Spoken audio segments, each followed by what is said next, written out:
15 өдрийн тоо барах сараа л uuсан төслөрөө тэгээд уушлуугаад 2 өдөр тараалуулаад бичлэг оруулах цааш шүү. Одоос би бичлээ жоо хурдан их гэж хичээнэ. Гэхдээ хичээнэ.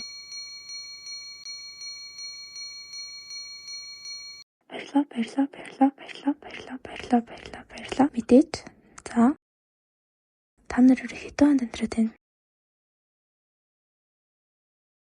За өчтөр ангууч буюу Demon Slayer Kimetsu no Yaiba-гийн 13 дахь парт орж байна. 13 дараа амнаас илүү чухал зүйл. Энэ яг Зенитс нөгөө хоёр Танжирыг хайж явж байгаа хэрхлэн Зенитс хөргийн хачин чимээ сонсоод Танжироо санаа зовоод байгаа. Данд чигээрэл яваад нэг л газараа тойроод хамж явж исэн хүн тэрийг хэлсэн чинь шууд өрлөөд боллаа. Аймхаа эдэд сэтгэлэн сайхан юм да. Тэгснэ нөгөө хүүг чи очи тэр халаа шалгах ажил гэж авч байна. Хин ч тэр ангуус хин хүүхдийн бүү мэд. Гэтэ яг сүлдө өөрөө шалгаад азар аюулгүй ш тараад гүйжсэн чи өрөө нэргээ тэр ойрон чинь. Танжир бол бөмөрч төртөд тулдаад өрөө ирэхэд тассан болохоо Зенитс бол ингэдэг гэж мэдгүй штэ. Анх удаа л харж байгаа. За тэгээд өрөөний ирсэн шалтгаан болох Танжир өдөр буцаад очивол Танжир өмнөхөө ангид хэлсэн үнүүдээс өөртөө зориг ороод би чадна гэдэг мэдэж ин хуваарсаас нэг хоёр хамаагүй түн зогсошгүй гэдэг харуул би чадна гэж дахин хэлсэн ч юу ч өөрчлөгдсөнгүй. Ганц урам зориг байлаагээ ялж чадахгүй. Толгоогоо ашиглах хэрэгтэй. Тиймээс бод гэсэн ч чөтгөр ядаргаа тийм ховорцдыг идэхэд ахад цаг алга гэж зогсоо зайгуудаараа Танжирод бодох цаг гарсангүй. Яаж амьд үлхээ бодож дайралтуудаас нь булцаар агаал тарж байгаа юм. Тэгэхээр хөөе чиний нэр юм бэ гэж асуухад Танжирч Кёгай би чамд Кёши бишээ ховорцдог өгөхгүй би бууж өгөхгүй гэсэн бөмөрч төрт хүмүүс хойд нь зүгээр бууж өгөө гэж хэлжсэн уян бодоод бүр урлаад би ховорцдог эзээс 12 кизү гэдэг байр сороо батааж авна гэрсэн зүүнүүдэн дээр нь 6 гэж үтснэ тэрийг игсэлсэн байдаг. За тэгээд улам муурлаад бүр хаан жолоогод ярьж эхэлнэ. Би бууж өгөхгүй гэсэн ганц үгэнд яагаад ингэж хурлаад байгаа нь түүний өнгөрсөн амьдралтай холбоотой. Чөтгөрийн ангаш төр болохоор чөтгөрөд анх төрхөөсөө чөтгөрөөдгөө харин музаанаас шархамаа тусааваад хүмүүс чөтгөрөлдөг доо. Бөмөрч чөтгөрч гэсэн энэний нэг айдлаар өмнө хүн байсан. Хүн байхдаа зөхиөл бичих туртай байсан ч хизээж үнэлэгдэж байгаагүй. Унсан хүмүүс нүд тартайгаар нуудаж энэ хүн бүр зүгээр бууж өгөө төгсөлийн үг нь бүр хог чамд ямар ч мэдрэмж сэтгэгдэл гоо үсгэлэн гэж алга наадахын тарьсан. Чи яагаад зүгээр л бичгээ болоо цаас хүрхээ билж болохгүй гэж чи гадагшааш гардаггүй болохоор юм тартайгаа ш. Хог бичгээ болоо зүзэмж болохоо тавал. Гэтэ чи угаасаа зааж чадахгүй л дээ. Угаасаа чи юу ч хийж чадахгүй. Ухааны юм хэлээд цөөл дээр нүрэг гიშгээр авчиж.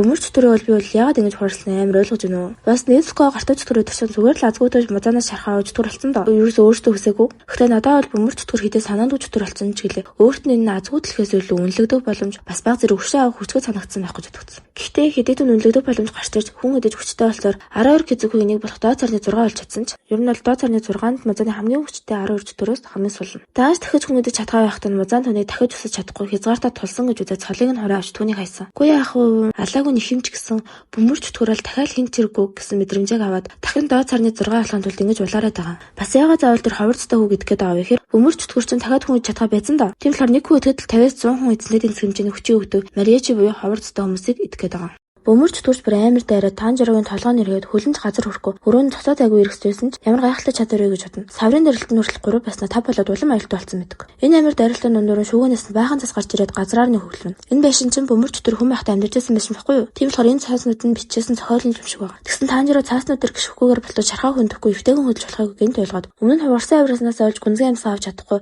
тэрнээсээ болоод усан амьсгал ашиглаж чадахгүй байсан бол одоо амьсгалаа баг багаар авч усан амьсгал 9 төлөв цацраг орсны урсгалаар дайрч газар дахь газар болон цагийг нарийн тооцоолж бөмөрч төрөө бүх дайралтнаас нь болцсон гайх оронд нь хангалттай хэмжээгээр тусвал талыг царагдаж Кёгай чиний цоч төрөө арга гайхалтай юм аа.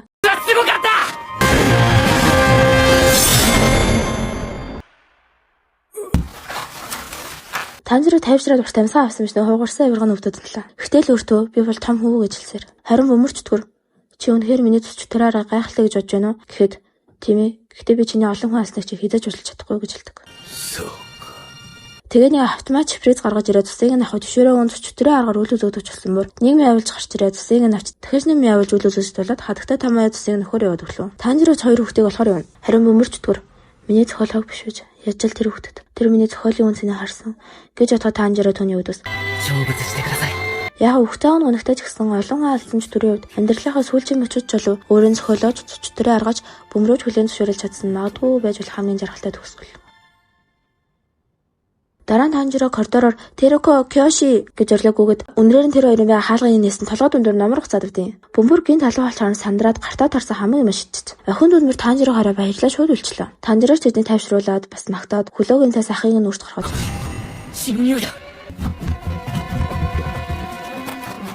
Нөгөө бодон чи Зэнитүү зодсон байж дээ. Зэнитүү идэ цусаа гартал задуулсан ч Танжироо энэ дотор чиний амнаас илүү чухал зүйл байгаа гэсэн болохоор би хамгаалсан шүү гэдэг.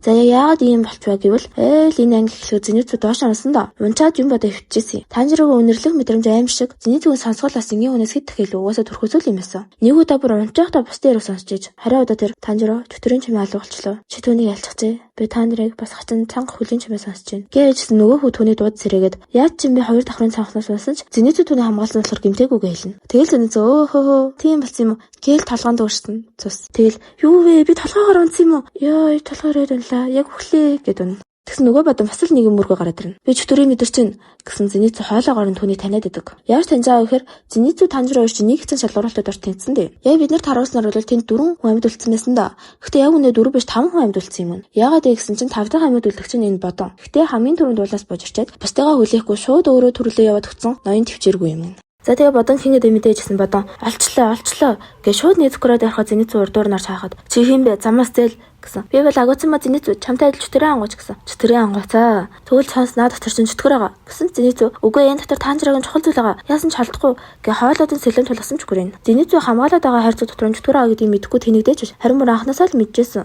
Гэтэл хамгаалаад байдаг. Яаж мэдчихсэн бэ гэхээр чөтгөрүүд хүнээс тэсвэр чимээ гаргадаг. Гэтэл хамгаалаад байсан учраас нь Танжираагаас үргэлжил илдэг зөөлөн чимээ гаргадагтай холбоотой. Өмнө нь огт сонсож байгаагүй нэлмэн санамаар тийм л зөөлөн чимээ. Бүхий л амьд бие чимээ гаргаж тэр нь дэлхийгээр дүүрэн байдаг. Амьсгал, зүрхний цохол, цусны эргэлт гэдэл. Сайн сонсвол бүр тэдний юу гэж бодож байгаач мэдчихдэг. Хэдий бодол уншдаг чадвартай юм шиг боловч Зэнитүү маш олон удаа ортгцсан. Учир нь тэр итгэхийн хүссэн зүйлдээ л итгэдэг. Тиймээс тэр Танжироод чөтгөртөө цуг явдаг чөтгөрийн ангууч итгэж байлаа. Ямар ч болцол ямар ч шалтгаангүйгээр. Учир нь түүнд Зэнитүүгийн хүлээж авч чадах шалтгаан байх л ёстой. Би дараа Танжираагаас өөрөөс насан тиймээс чи зүгээр л хол бай гэж хэлнэ. Гэхдээ энэ царайг л арт. Дааж бодон бэлсэнгүү. Зэнитүү холдуулаад хайрцаг авах гэхэд хэдэд одолдож чадахгүй ч гэлээс нийсэл түүнийг хайрцаг нэг хөрөнгө ч хүргэлсэнгүү. За тэгээд ингээд зодуулаа яж ахтан Танжираа гараад ирж. Чи чөтгөрийн ангууч үстэй сэлмээс сухлаач надад тулдаж чадахгүй бол зүгээр зээл. Гэхдээ Зэнитүүгийн байгаа байдлыг харсан Танжираа Незуко Рокута хоёрыг бодно. Тэ амар уулаа гараа зэнгдэд арай гэж тэсчихсэн бодон. Хангалттай би чамаа наад хайрцагтай чи хамт сүлбчи гэж сэлмээ далахтан Танжираа.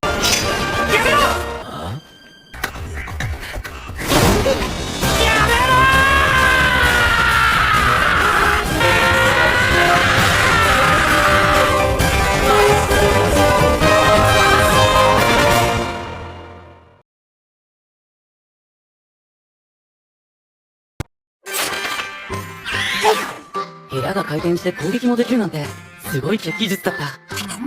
鬼物人に近い鬼ほどさらに強力な血気術を使ってくる。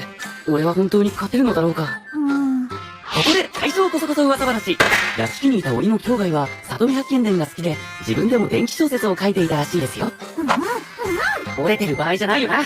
次回第14話藤の花の家紋の家。これ折れてるの忘れてた。